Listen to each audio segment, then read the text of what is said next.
Check, check, check. Say something. Yo. All right, bet. Solid. All right, Alright. cool. All right, you ready? I'm ready. All right, cool. I'm not ready like shit. Timer. Hit it with the.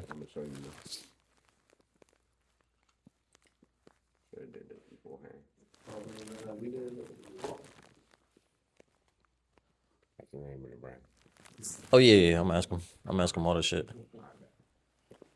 Let me just grab water real quick. You want water? Yes, please. Bet. Man. This interview very well needed. I ain't gonna lie. I said, bro, we gotta document this shit. This to come up again, bro. All right. Mm-hmm.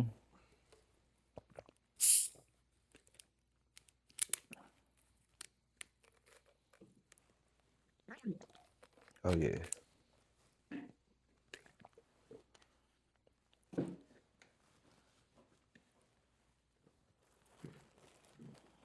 All right, bet.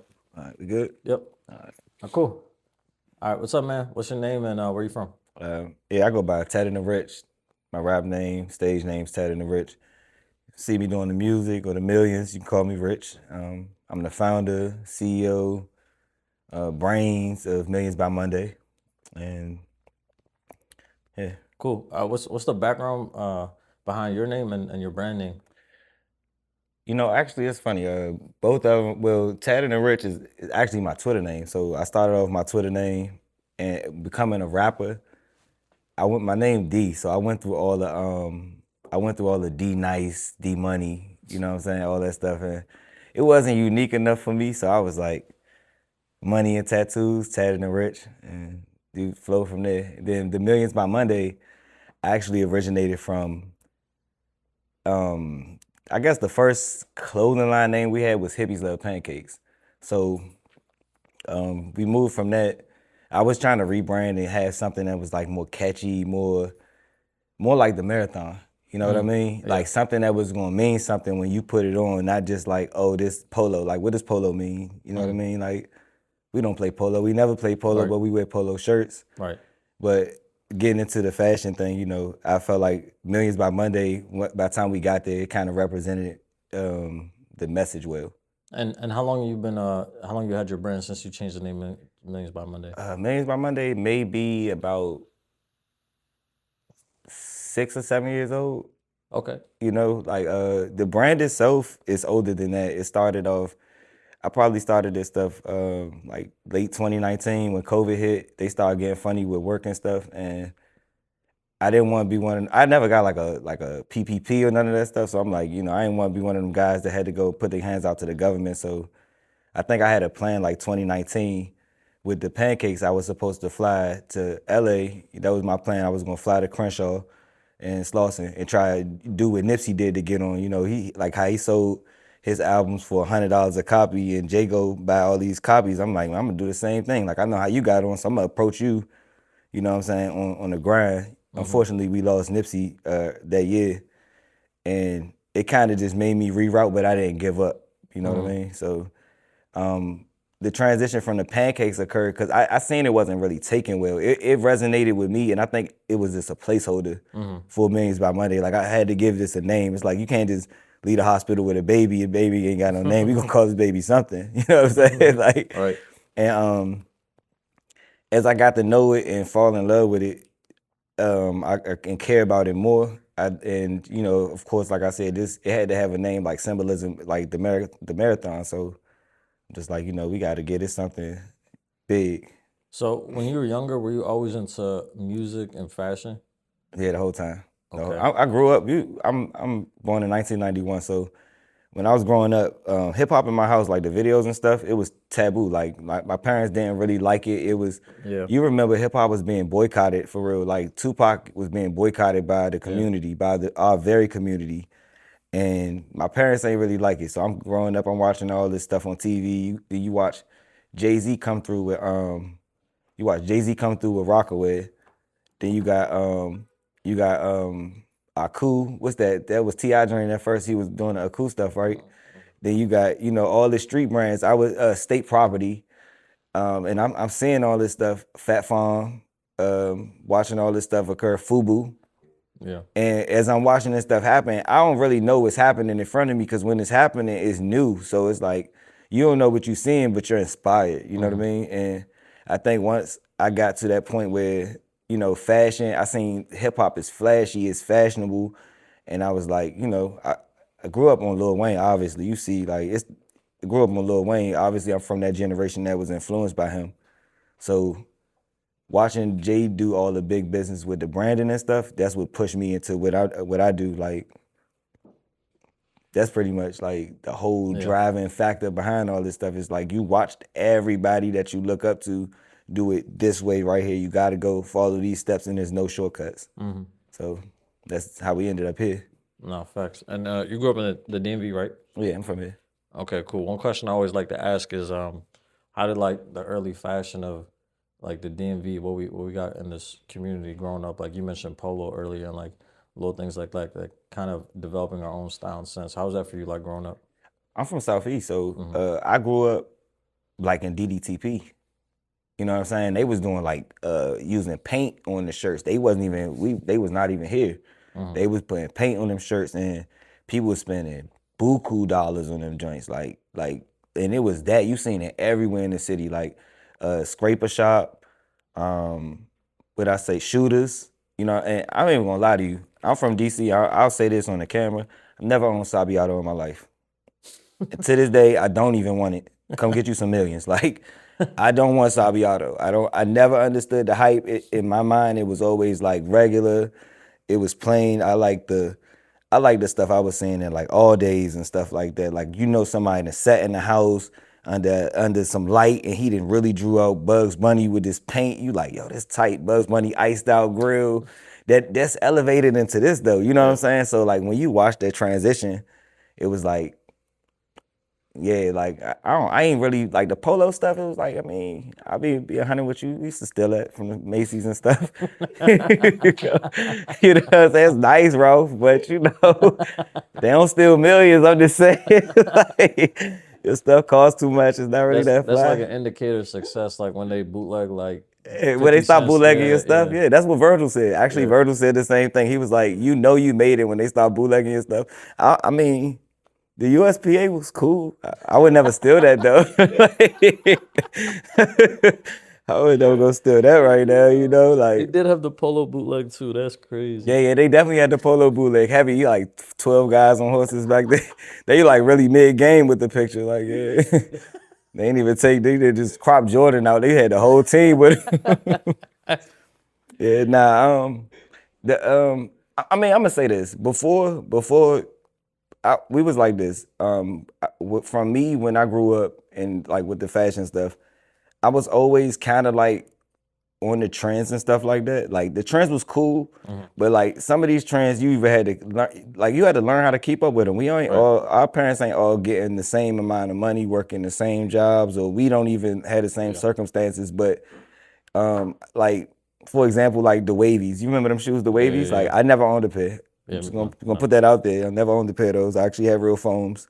But but not for real. I never owned a pair. I'm just gonna be for real. Cause that's what they was like.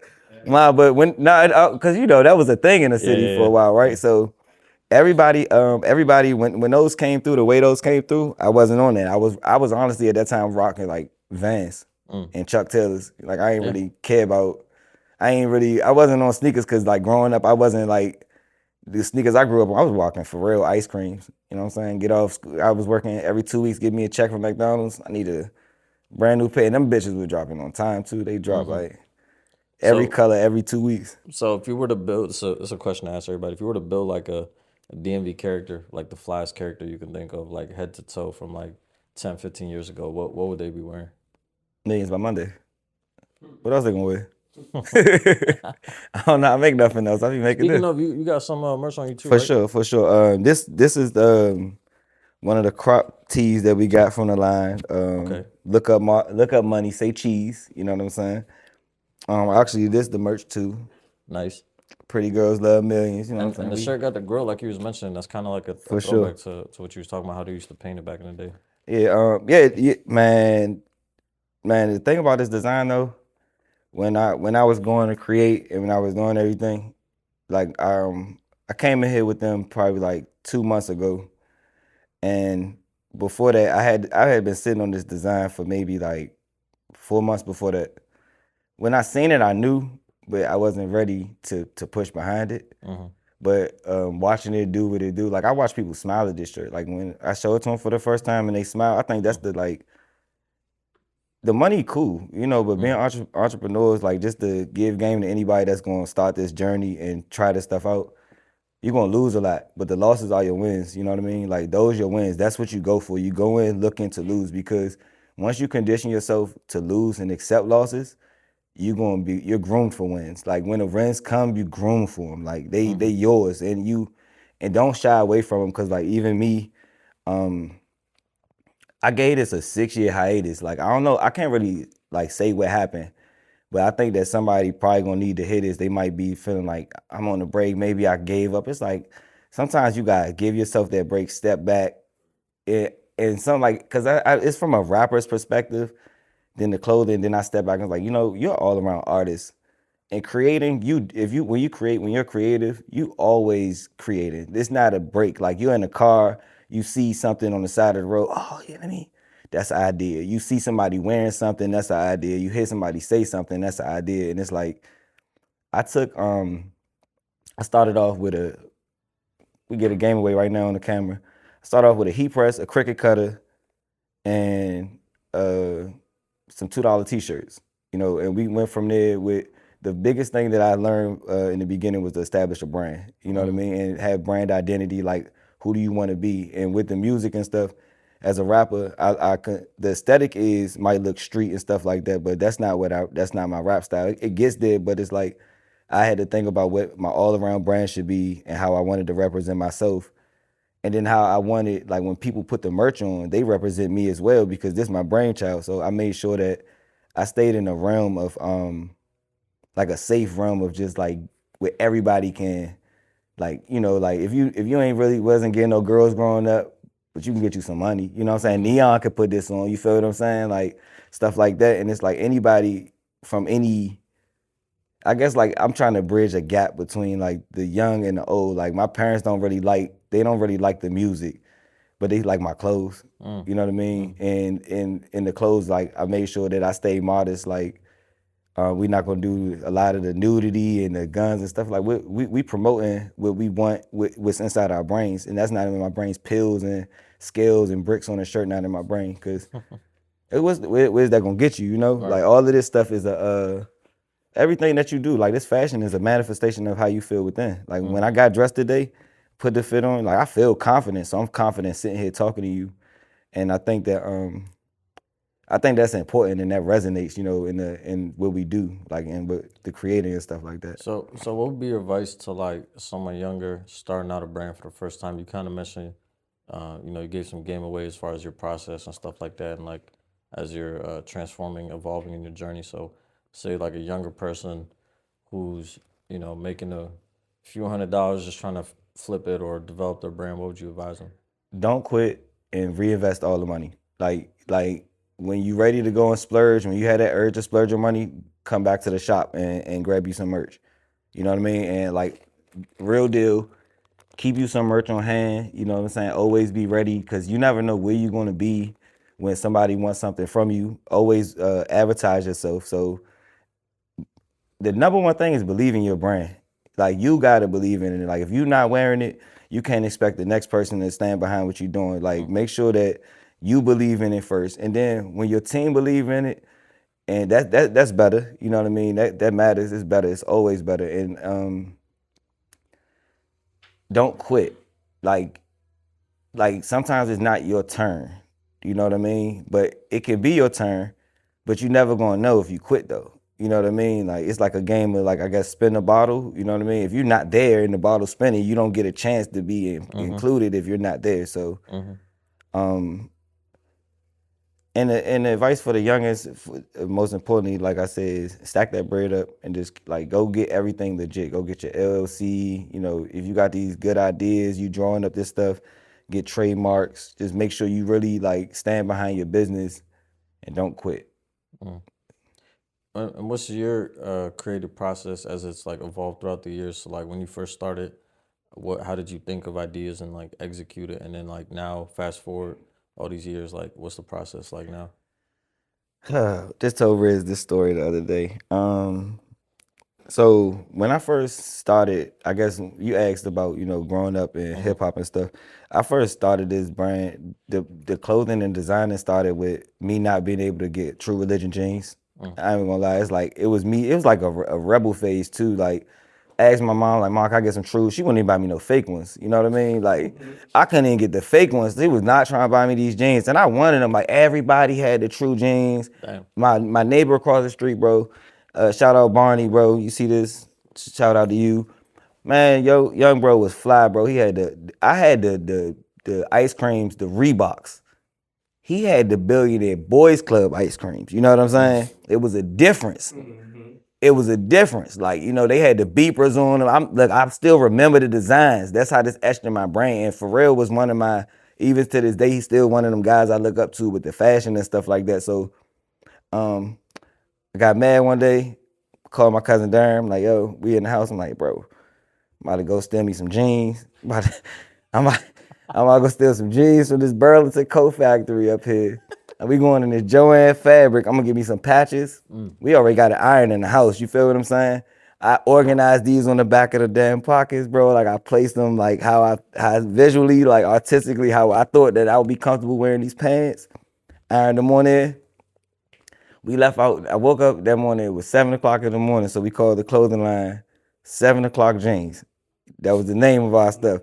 And after this, mind you, after this, 7 jeans come out. All these brands was coming out. So I'm already in my mind like placing myself in the same realm as these creators. Like, nah, I'm here too. Like, but it's just a little boy. I'm just like kind of like, I don't know. I'm just trying to speak this stuff into existence. And then you fast forward years later, I end up doing a prison bid and having too much time on my hands. Like, I had nothing to do, nowhere to go. So I ended up started designing T-shirts, just drawing them out. And a lot of these brands, like the designs that we see, is kind of like ideas that I had then, just manifested now with better resources.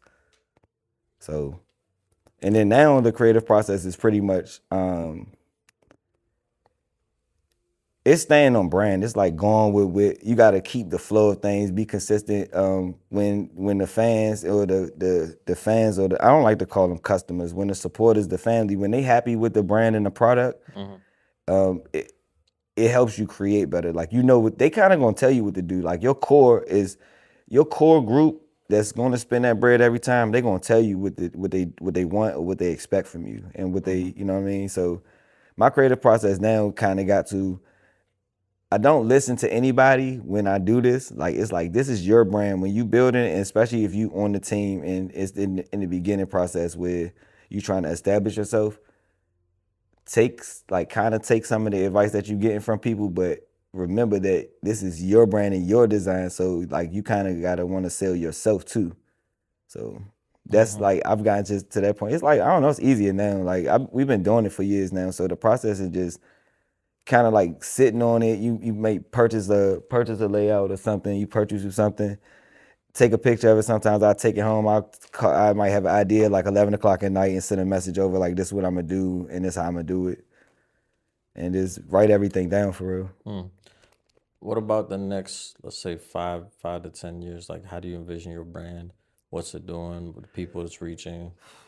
How do you want it? How you want it to look We like? gonna aim high. I told him, I said, I feel like I'm Virgil this time. Like, this run right here is different. Like, the first run was kind of like, it was kind of like an establishment. This one was like a rebranding of that establishment. And I feel like if I just keep my foot on the gas and like, I know how to accept the losses now. You know what I mean? Like, I know how to not make a lot of money. Like, you're not gonna see a lot of profit from this when you're in the beginning, unless you're doing something like incredible. And I wish everybody the best of luck that want to do this. But unless you're doing something like super incredible or you cheating, like you cheating the people, you might be selling like some bad stuff for a really high price. If you're not doing that, you're gonna lose a lot, but just take it. And so I think for like the next 5 to 10 years, foot on the gas. I don't know. I think I want sneakers like out the deal. Like, I want sneakers. I watch it's funny. We at the whole DMV watch Malik. Yeah, I had him sitting down here. We watched Old Homage. I watched how that popped up and became like a wave, and I watched how that wave turned into a thing where he ended up getting a deal with New Balance, and it's Mm-hmm. like that started. I think when he did that is when it showed me and let me know like, hey, them doors open for us, y'all. And then whoever just stay consistent. So like even following his story through the years, like never met the guy like personally, but kind of like always consistently follow his story as a creative and as a hustler. You know what I'm saying? And from my understanding, I think he started off more as a photographer. You know what I'm saying? That's like Kanye West starting off making beats to go and be like that as a rapper. I kind of equated that to that. And yeah, watching them open the floodgates for us to do that. It's like, oh yeah, Chuck Taylor, Nike, somebody got y'all gonna Mm-hmm. have to come up off something. Like even seeing Wale go do this with this new sneaker rollout. Like I'm like, yeah, like y'all don't understand. Like we in here, and even with the rap, like maybe with the rap we not like people don't think we are what we like supposed to be, but this industry needed us the whole time. Every part of this creative process they needed us. Beyonce then came here and got a Grammy off the sound, off the go-go. You know what I'm saying? She got music, sound. This go-go that influenced in this culture that we have here, we done influenced everybody. So like I think that when I look around, you got the brands like Museum and stuff like that. I like where everybody like I like how we've established ourselves because everything look real and upscale now. Mm-hmm. Like it don't look like back in the day. I'm not gonna lie, the fashion I told you about the hobo shopping that stuff look cheap. Like we look back at it now. Like I literally started like that. Like I was grabbing the t-shirts from Roses and putting TNR and paint on the shirt, glow in the dark paint. And I had friends was paying like $20 for that hoodie and stuff like that. I know it wasn't great and they were supporting, but I think that when I did that and seen them do that, it kind of like pushed me to know like, all right, this is what we need to be and what we need to be doing. Yeah, you always gotta, it's most important to evolve. And that point about it's crazy you brought up the Beyonce point. We was at the Whammies last night, and this artist, I didn't, even, so she made country music. She's from the DMV, Okay. and she won an award. And they mentioned like she was featured on Beyonce's country album. Was she? Yeah, it was I knew crazy. Shabuzi, Shabuzi's from the DMV. Yeah, He's from Woodbridge, but yeah, from VA. But I yeah. mean, it just shows you the DMV's influence. We'll notice it the most because we're from here, so it's like Mhm. those are like the hometown heroes in a sense. But when you look at the bigger picture, I think like the DMV has all the talent and things, and like as you said, right now like the infrastructure is kind of building. So with that being said, where do you see the DMV in the next 5 to 10 years? Like this whole creative ecosystem we have.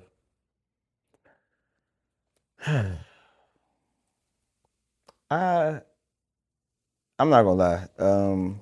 That's an interesting question that I don't want to put nothing in the air. I think that what we can be is I think everybody just need to lock in.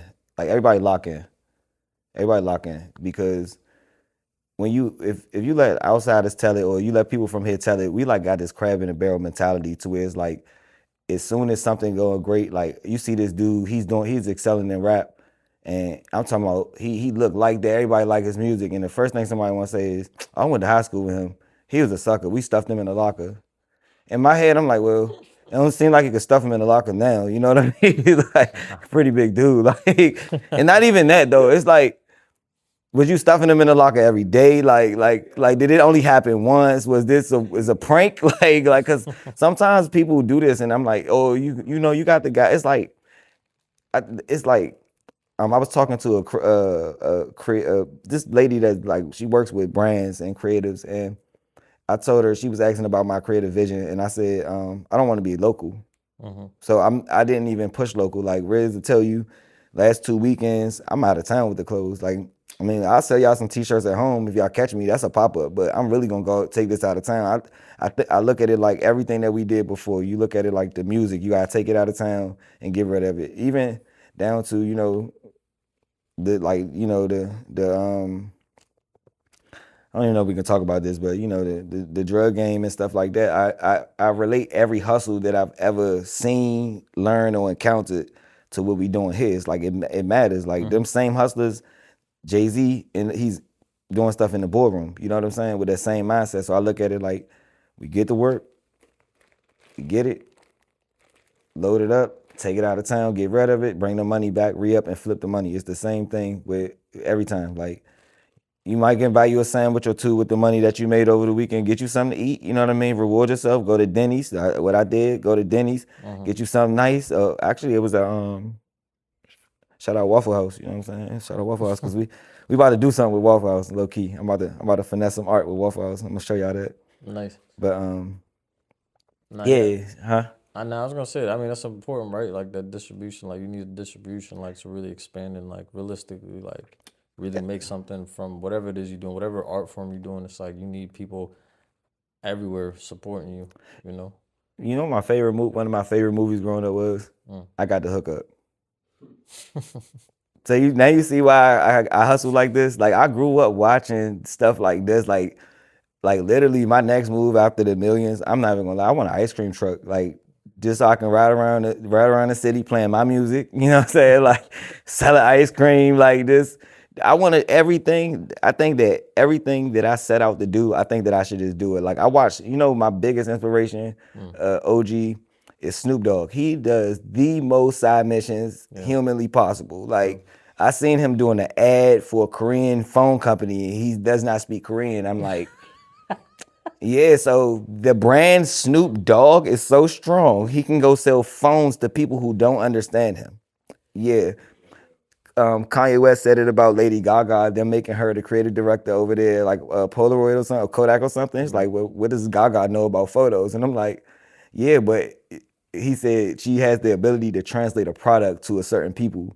So I think that like for the most part, that's been the superpower. Has been able to the urban fashion easy. It's easy, but it's not. It's like you gotta give good quality stuff to the people, but you gotta make it creative too. Cause people, some of these pieces are the same pieces. Like 5 guys gonna get the same hoodie, but they don't want to be standing in a room together feeling like that Spider-Man meme. Like, and I learned that. Like my biggest thing is if I try, we didn't came in here plenty of times and we didn't try stuff that I didn't even think was gonna work, and it worked better than the stuff that you already been done. You know what I mean? Like colors, textures, cuts, and this stuff is fun now. I'm not even gonna hold you, bro. This stuff ain't got fun. Like I be losing bread a lot, and that's I mean, I guess it's better than a strip club, I mean, it's like you said earlier though. Like not to say that that's a failure, but like you said, like you got to go through that journey kind of and like be willing to lose a little bit to gain it. Because at the end of the day, that in business, that's really called a loss leader. Like companies will really lose money in order to gain market share and gain brand recognition. And so that's I don't even look at that as an L. That's really just reinvesting. Yeah, I mean, especially this run, I had learned that I think that anybody that'll watch this, I ended up in a storm and got calm in the storm because of this brand. You know what I mean? Like I found some solace in being able to create, and this is a spiritual journey if you know what you know. To be able to create something from your brain, like see something in your mind's eye, then bring it to where everybody's eye can see it, and then to be able to make it tangible, that's spiritual on another level. And that's why I think that the whole thing is to not quit, like to really stay down in this, is because people always pop manifestation, and everybody got their own belief system. I don't really believe in like a real manifestation thing. I think that manifestation occurs when God like allows you, you know what I'm saying, to do what you're gonna do. Cause it's nothing bigger. You're not bigger than the program. So if he don't give permission to it, it don't move. But I think that when you see a certain thing, like I posted a video about it, like when you see a certain thing and it's all you can think about, pursue that vision.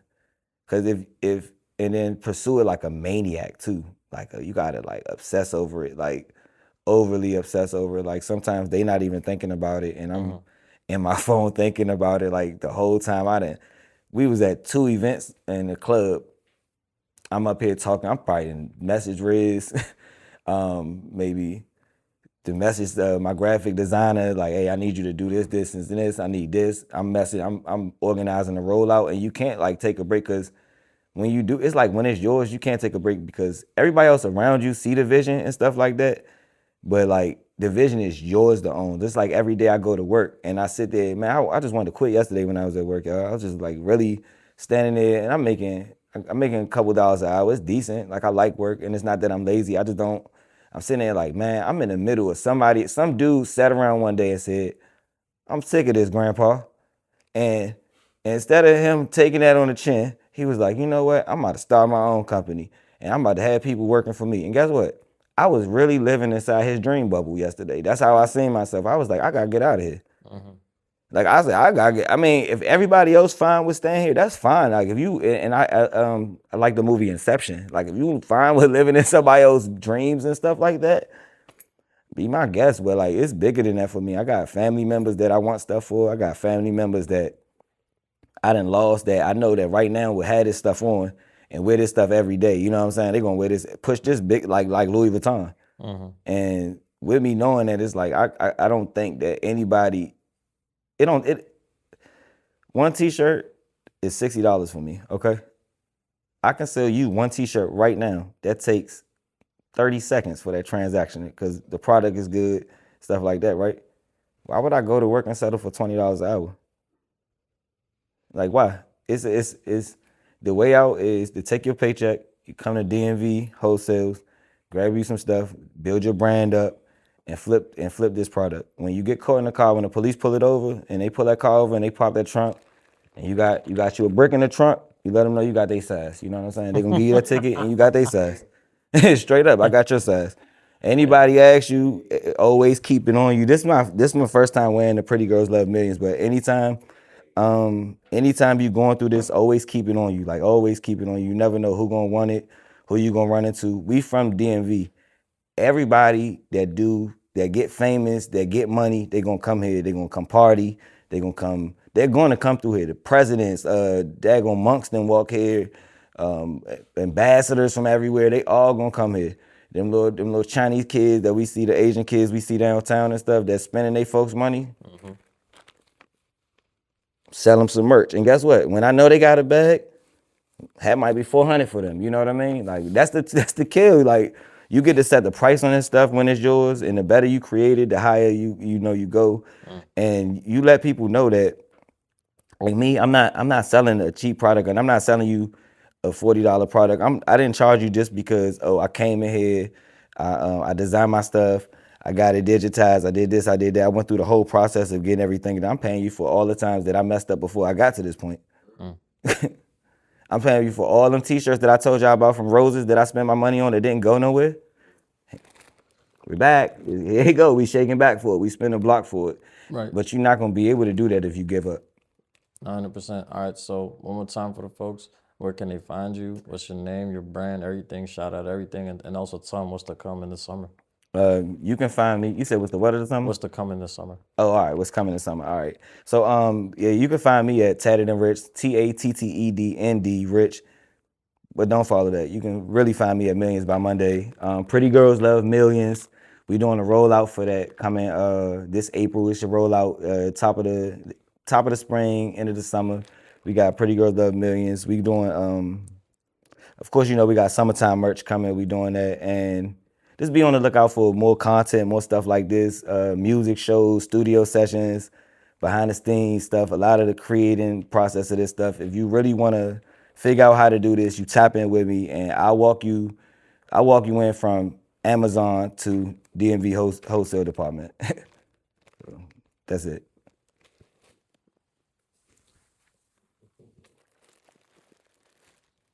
Good interview?